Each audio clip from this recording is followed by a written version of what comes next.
Torna il 14, 15 e 16 novembre al Porto Antico di Genova, ai Magazzini del Cotone, Orientamenti, il Salone dell'Orientamento Scolastico promosso da Regione Liguria, a cui parteciperà anche Città Metropolitana di Genova, con la sezione dedicata ai ragazzi di terza media.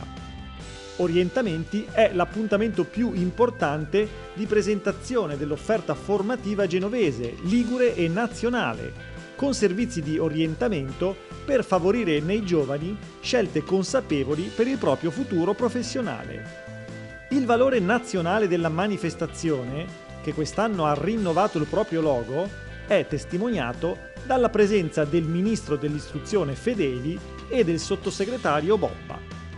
Orientamenti punta molto sulla promozione delle opportunità professionali più tipiche della Liguria.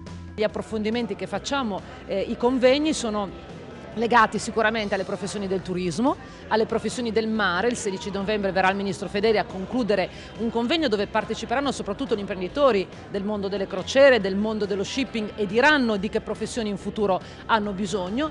Poi faremo un focus sul 4.0, quindi su tutta l'innovazione, come deve essere inserita nella formazione, in che modo, se in maniera trasversale, se in maniera mirata, e anche questo sarà credo un dibattito importante per la nostra regione. Poi parleremo sicuramente di alternanza scuola-lavoro, di apprendistato, confrontandoci sempre col mondo delle aziende oltre che con le istituzioni. Città Metropolitana di Genova ha organizzato la presenza al primo piano del padiglione fieristico di ben 55 delle 77 scuole superiori complessive del territorio, alle quali i ragazzi di terza media possono rivolgere domande sui corsi di studio e gli sbocchi professionali.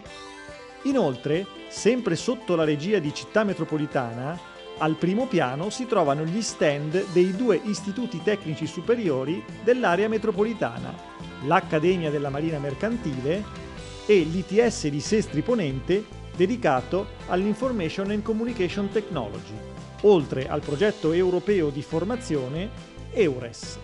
Sicuramente Orienta è un banco di prova importante per la città metropolitana perché serve da anello di congiunzione per i ragazzi e la formazione scolastica, e non solo la formazione scolastica, anche il rapporto con il territorio e quindi con le possibilità di lavoro.